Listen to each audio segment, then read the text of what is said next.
In today's video, I'm going to take you through my professional photography workflow from start to finish in Lightroom on the iPad.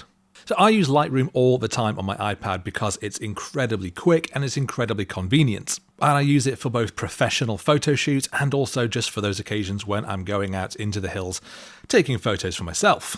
I find it far quicker to work in than Lightroom Classic on the desktop, and the fact that it's got cloud syncing so my photos are available on my iPad, my desktop, and even my phone is incredibly convenient. But it's not always super simple to use, so I'm going to show you exactly how I go about importing photos, organizing photos, culling the ones that I don't want, editing the ones that I do, using batch processing to speed up that workflow, finally through to exporting. So let's start off and actually import the photos that we've got. I've got a ProGrade CF Express card here, and I'm just going to pop it into the reader and connect it up via USB-C. I can move my coffee out of the way and then fire up Lightroom. And typically it will bring up the little dialog box saying device connected, and you can just press continue to import those shots. So now it's loading all of those images up. And in terms of speed, you're going to find the biggest difference in your importing depending on the speed of the card that you've got. In my case, I'm using a ProGrade CF Express card. Now, this is incredibly fast to both write your images to the card and to read them. So as a result, importing my files onto the iPad from this is going to be really, really quick. But these cards are very expensive because they are designed for working pros. So if you've got a cheaper SD card that's a lot slower, then you will notice that difference in performance. So I took a load of photos this morning down at Portobello, and I've taken 315. So I'm just going to start off by selecting the little checkbox next to 15th of January. That's just selected everything for today. But before I actually import them, I'm going to go at the top here, add to. At the moment it says Peak District, but I'm going to create a new album. And I'm just going to call this, let's just type Portobello Jan 23. Now in Lightroom Classic, I tend not to use folders. I just let it show everything by date, but I found it incredibly important when working in Lightroom on the iPad to put everything into its own album so that when I'm looking back through, I can see exactly what photos I took on what day. It's a little habit to get into, but it does make a huge difference, particularly if you've got thousands and thousands of photos in your camera roll like I have. So that's done, and it's going to add it to that album. So we just press import, and it will blitz through those. Now, I work a lot on this iPad Pro, but I also do a lot of work on my iPad Mini with a much smaller screen. And I also, to be honest, do a lot of editing just on my phone if I'm killing time on the train or something. I don't think you need the biggest screen iPad. You really don't. Even the smaller screen of the iPad Mini is more than enough to do some edits. Okay, copying complete, so press OK, and I can remove my card reader. So at this point, a little word on the files itself. Right now, it has imported all of those raw files directly into Lightroom. I won't see them in my Photos app on my iPad. I will only see them in Lightroom. Now, once those files have been fully uploaded to the Adobe server, it will get rid of the raw files on my iPad. By default, no RAWs are stored on the iPad. So if you've got the smaller capacity iPad, you don't need to worry about it getting immediately bugged up with all your photos. So in terms of file storage, there are a couple of things that's worth keeping in mind. If we go to the three dots in the top right, that'll bring up our menu, and we just go to App Settings. Now, if we see local storage here, we can tap on that, and that will show you exactly how much data is stored locally to your iPad and how many files you have cached. Now, that usually means that you have actually selected a photo and told it to download and saved a local copy. So that means it's very easy for you just to press the clear cache button if you're not using those files anymore, and you can wipe, in my case, almost 10 gigabytes of locally stored data. That's not going to delete your photos, they will still be in the cloud. It's just meaning you don't have local copies saved on your iPad. Right now, I've got almost 14 gigabytes of locally stored copies. That is just the photos that I have imported then. As they get uploaded and synced with the cloud, they will be removed from my iPad. If we go back and have a look at cloud storage and sync, we can see here the amount of actual cloud storage I've used. In my case, it's almost 800 gigabytes of 1 terabyte, but also there's an option to use smart previews. So that's going to mean that you're downloading only lightweight versions of the photos for you to edit. There's enough data in those for you to actually see the details, for you to work on the photos, make your edits, blah, blah, blah, but it's not such a heavy demand on your internet connection, which is particularly important if you're working on the go a lot. When you come to export your file though, it will download that original file in order to make sure that you're actually exporting the maximum quality. So now we've actually got our photos all nicely imported into the folder. So we can start the main process of getting rid of the ones we don't want. So as you can see here, I'm using my iPad Pro with a keyboard, and that makes it very, very quick to go through the images and get rid of the ones I don't want. So if we start off, tap on this one I clearly accidentally took as I was lifting my camera up. It happens to us all. I'll have my hands in two places. My right hand on the keys here, so I can quickly flick back and forth through the images. My left hand will be on the X key if I know that there's a photo that I don't want. For example, this one. It's not even a, oh, well, maybe I might want this. This one accidentally took, we delete it, so I flag it as rejected by pressing the X key. If it's a photo I really like, let's just say, for example, this person sitting on the wall, I'll give it a 5-star. If you're not using a keyboard, then if at the bottom right, you'll see the little I, and if you press the I, then we will get a little bit of information, including 5 grey stars and also a tick or X flag.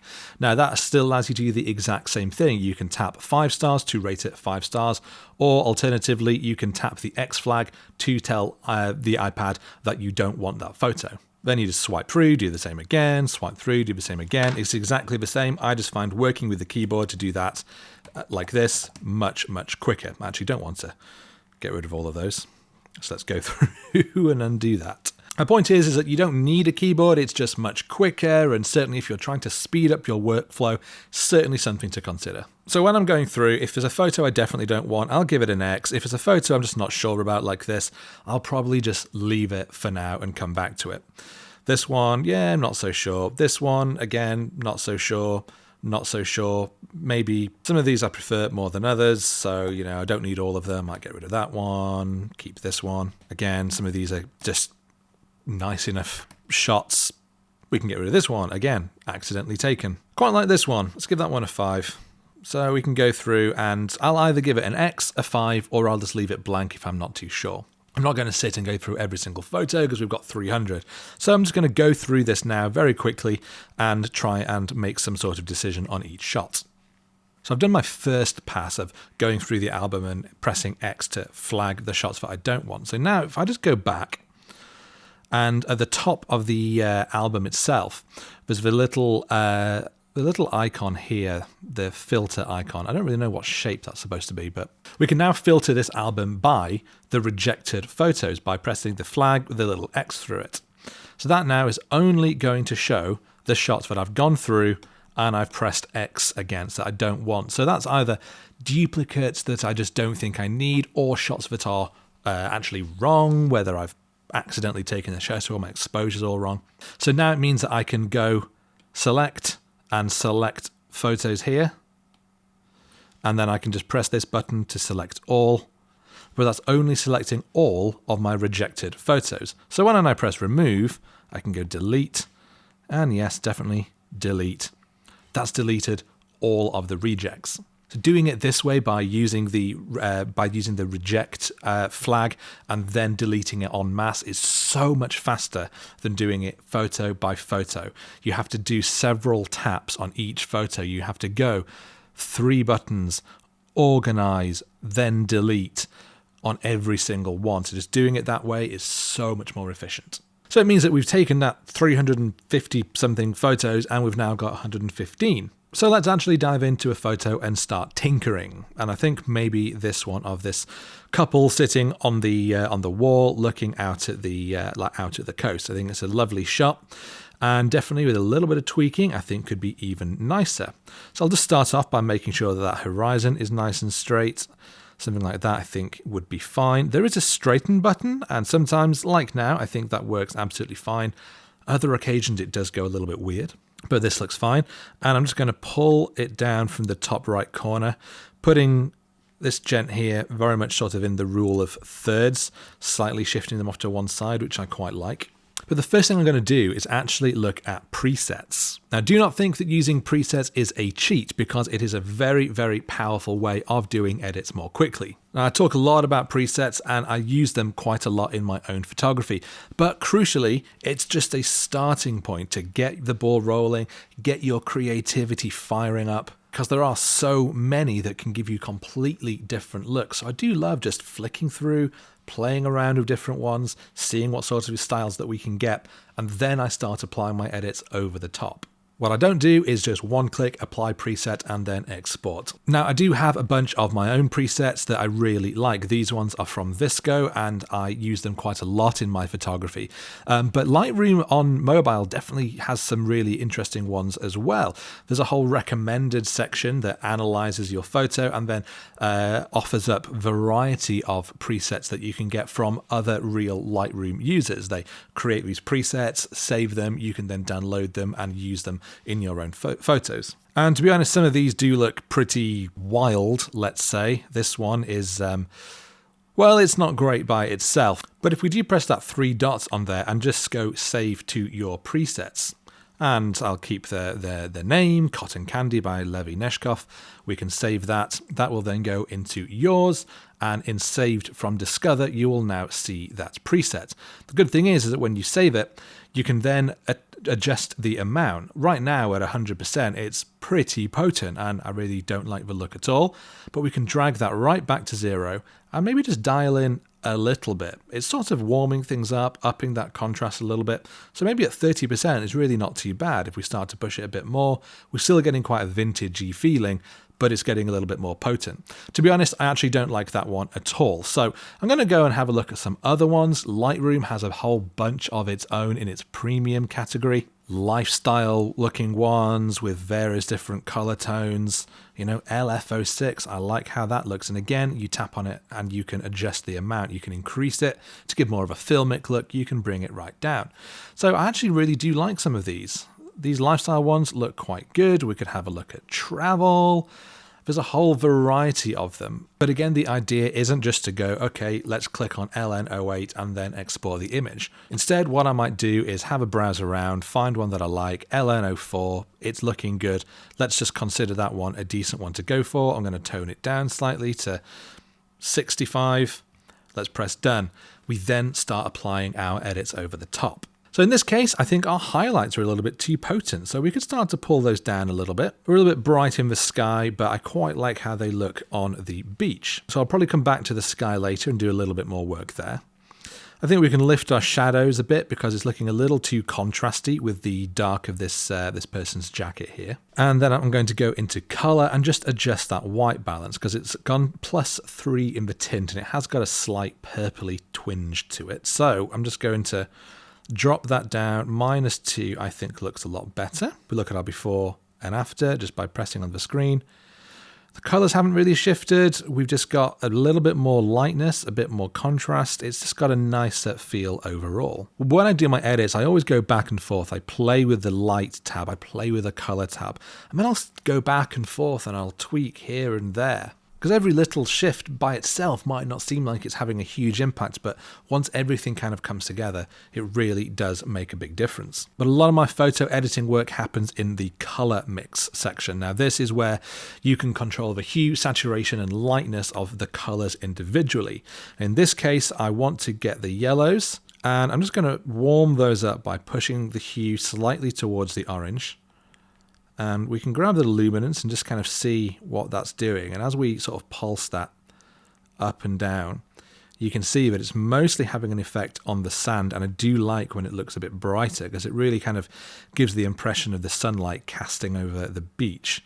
So I'm going to up the lightness. Now the blues, I'm actually going to bring slightly down, but I'm going to reduce that saturation by -30 and also bring it slightly down in the hue from being a purpley blue to being more of a richer, almost tealy blue.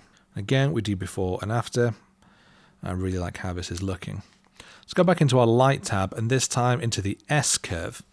I'm just going to get the bottom left and just drag it up a little bit here. Add basically a slight filmic fade to the scene, which I think is going to look nice here. And lastly on this photo, I just want to do a bit more with that sky. So I'm going to go to the masking tools. I'm going to click add the blue box down here and then linear gradient. Now that's going to then allow me to pull in a mask. Everything that's pink is where the mask is being applied down here over our sky. And that's going to allow me just to adjust that exposure, bring it down, maybe bring those highlights down slightly. If I wanted, I could do things like up the clarity to help some of those cloud details pop out, maybe even a bit of dehaze to give it a bit more punch. Personally, that's a little bit too far, so I'm just going to bring that dehaze back and probably pull down that clarity a little bit. And also, I'm just going to keep the exposure pretty much where it was, just kind of bringing that highlight down. I just want to keep that sky under control. I don't want to make it look too bold, too vibrant. I just want it to not look too overexposed. I really like how that looks. You know, this has been a quick edit, and that's the kind of the point of working on my iPad, is that sometimes I'll be on location. I might even be in the back of a car editing photos after having done a photo shoot. I might be on a train. So it's about doing quick edits when I've got hours and hours that I can spend at my computer doing proper edits. Then fine, that's great. I can do that and I can adjust every single little thing that I can. The iPad's more about kind of speed and efficiency. So starting off with presets to give you that creative inspiration is a really helpful starting point. Then you can put your edits over the top. What's also helpful is if we copy these edits and then paste them onto the next, so that we're not having to do every single step again. We've got a uniform look across our images. So we can do that in a very easy way. We press the buttons, the three dots in the top right, copy settings, and let's select everything except for that mask, because that mask we brought in for the sky might not apply in exactly the same way in other photos. So we haven't got that selected, but we will make sure that our color is fully selected, so that everything we've done to our colors, everything we've done to our brightness, and including that preset is all ticked. We press copy. So now if we move across, I can paste those same settings to this image, and so straight away we've got similar looking color palettes. Now the exposure has changed because the exposure was different in the camera, so I might just grab the exposure and bring it down. But I actually quite like this shot being a little bit brighter, a little bit more airy. But again, our crop hasn't pasted, so we can adjust that. I might even go for a very wide 2:1 cinematic feel here. Something like that I think looks quite good. And again, we can go through our other shots and maybe we paste our settings. And actually here, they have not pasted in quite the same way. Our beach has gone slightly, almost like a pinky tone. So I'd go into my color mix. I'd take that orange and maybe move it slightly back into the yellows rather than the pinks. +14 looks okay here. Good looking colors there. Straighten up our horizons and with these buildings. And if we've got upright buildings here, then we can also go to geometry, and there is an automated tool that will sort of scan for buildings and horizons, and it will sort of pull everything into place as it has done. If we look at before and after, you can see that it's tilted the image and it's just pulled it out slightly to adjust for that. So instead of pasting those settings, let's just start this one from fresh again. Go into our presets. It's a nice way of starting off. I'll go back to some of my own that I always use, the Visco ones. A6 is a common one. I really like how this looks, so I'm going to go done there. And it's a bit bright, so I'm going to bring that exposure down, bring down those highlights. I'm going to go into my color, warm it up slightly, and increase that purple tint a little bit. Very, very quick way of working. In the crop, I want to bring it in. It's a little bit tall and narrow, so instead I'm going to go with a 4:5. That's just brought it in at the top and bottom. We click straighten, and has that worked? No, it hasn't. It is straightened it. Well, it's not straightened it at all. So this way is nice and straightened. So I like the composition here, in that we've got this lovely sort of, well, it's not a pier, some sort of breakwater curving its way into the scene. Then we've just got these two sea swimmers about to go in. So I really like how this shot looks. I think I'm going to bring those shadows down because it kind of helps that contrast a little bit. And now let's go again into our color mix. Grab those blues, bring them down a little bit. Those yellows I think can stand to be a little warmer. And I'm going to slightly increase the luminance on those oranges. Again, always check your before and after to see how you're going. In the purples, I'm going to bring those over into the blues because I think there is a bit of a purple cast on the ground, and that's just kind of got rid of that. And again, I want to use a linear gradient on the sky because it's very, very white, very, very overblown relative to the rest of the scene. I'm just going to boost that clarity, and this time I actually might use a little bit of dehaze because, again, as we do, you can probably see it is bringing back a nice amount of detail here in the sky. It's almost a little bit too much, so I am just going to bring that saturation back down because it's not that I want a rich blue, I just want there to be some detail there rather than it just being a blank expanse. So I do like how this shot looks so far. I think one of the other things I might do is use the color grading tool. So rather than color mix where you adjust the hues, color grading allows you to actually apply colors to the shadows, to the midtones and the highlights. And it's where you can get some really, really nice looks.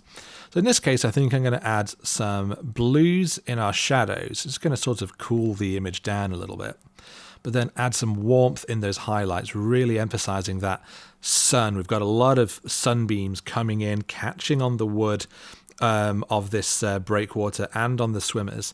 So by sort of increasing that warmth in those highlights, I think looks really, really nice. So if we just go before and after, with just a few minutes of work, I think we've taken a nice enough snap and we've made it into something a little bit more artistic. And then again, it's very easy.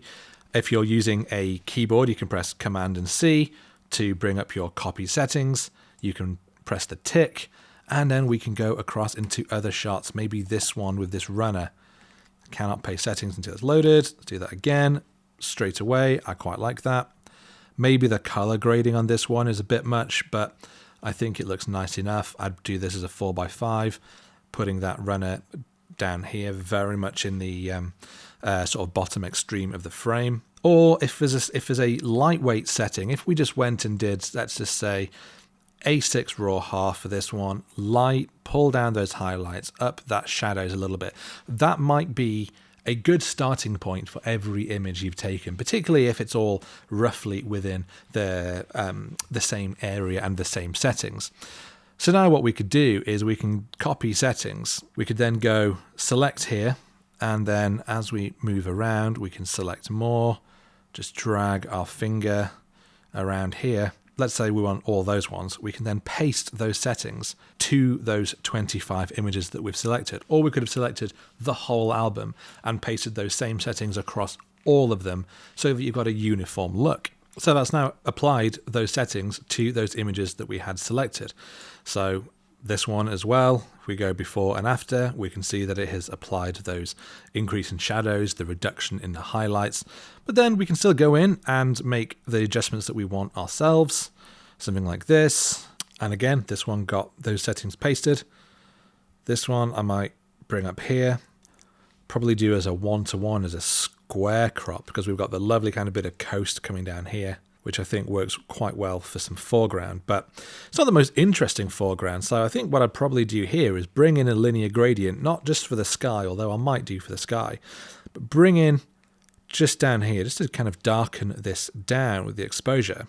Because the idea here is that I want to draw people's eye to the middle of the scene, to the houses, to the church, to the people on the beach. And your eye is more naturally drawn to the brighter parts of the scene. So just by kind of darkening down this corner, it's just rocks on the beach. It doesn't really add anything to the photo. So instead, we've taken the eye away from there by darkening it down slightly, creating that natural vignette and allowing you to look more easily towards the middle of the frame. Now what we do have though is a select sky option, and this uses Adobe's AI to automatically select the sky, and that can be quite powerful. If we did that on this scene, for example, you can see that it has pretty much picked out all of the sky.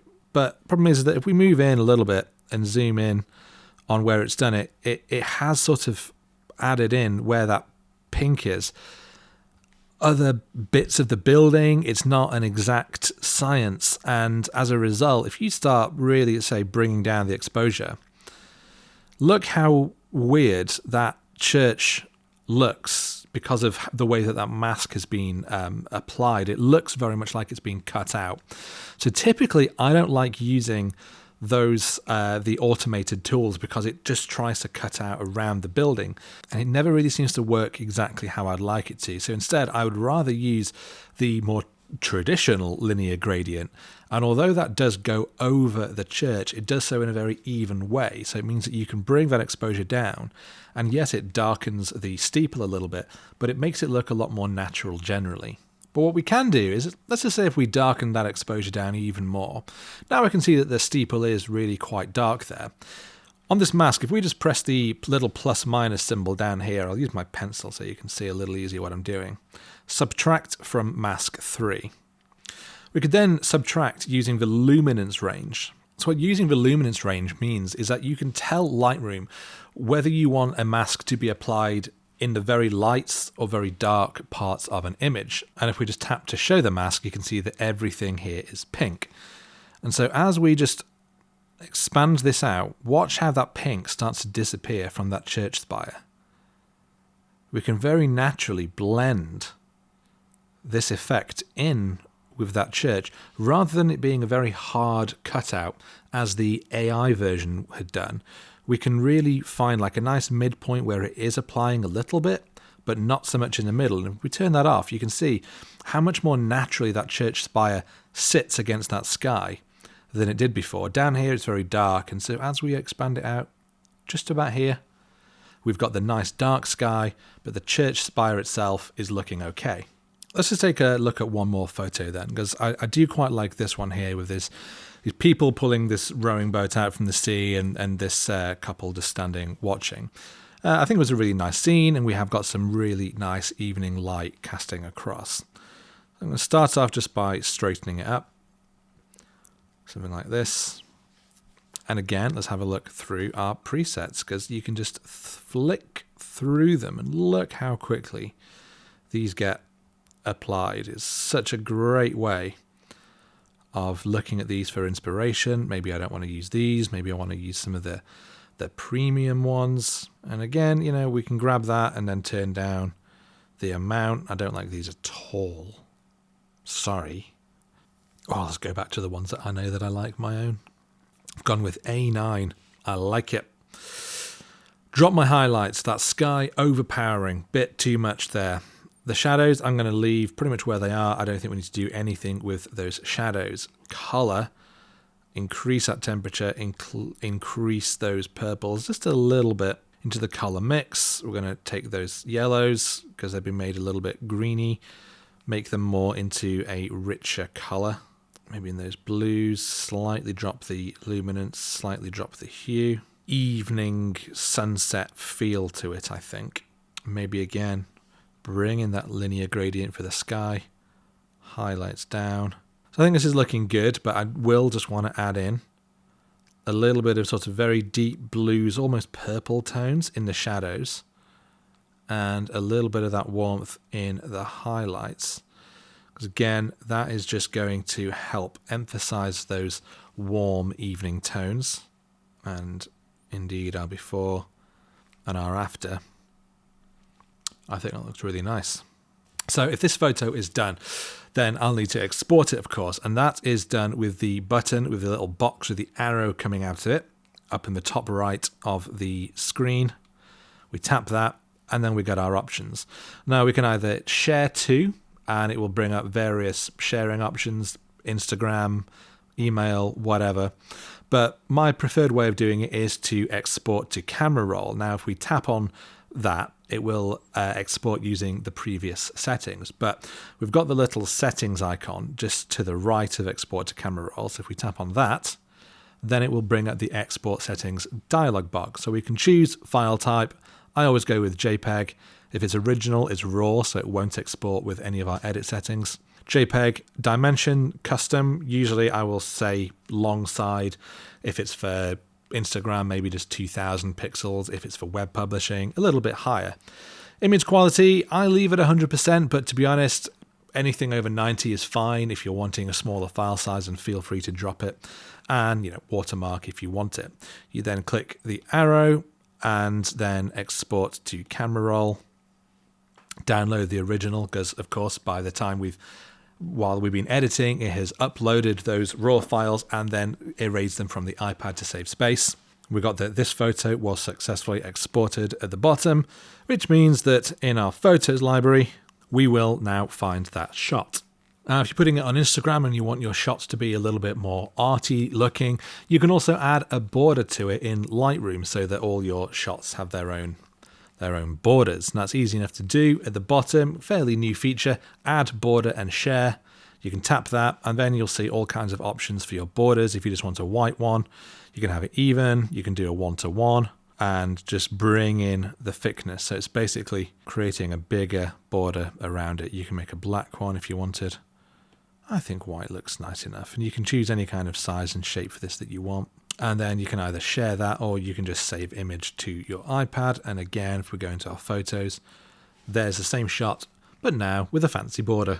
But that does bring me to an end of today's video. I really hope that it's been useful to see how I would go about making these kinds of edits on the iPad. Again, don't think that just because it's an iPad, it is only for very basic work. I do a lot of my actual professional photography on location using the iPad. It's very, very powerful. Almost all of the tools are exactly the same that you would find on the desktop version, and everything syncs across. So it is super convenient and it's amazingly powerful. If you're looking for a new way of editing and you're debating a desktop computer or a really powerful laptop, I would urge you to consider looking towards an iPad. Even the smaller models using the mobile processors are more than powerful enough for this. I do a lot of editing on my phone, as I say. Certainly something a larger screen iPad Pro is an incredibly capable editing machine for photography. If you have found this video helpful, do please give it a thumbs up, and of course consider subscribing to my channel if you don't already, and I will see you next time.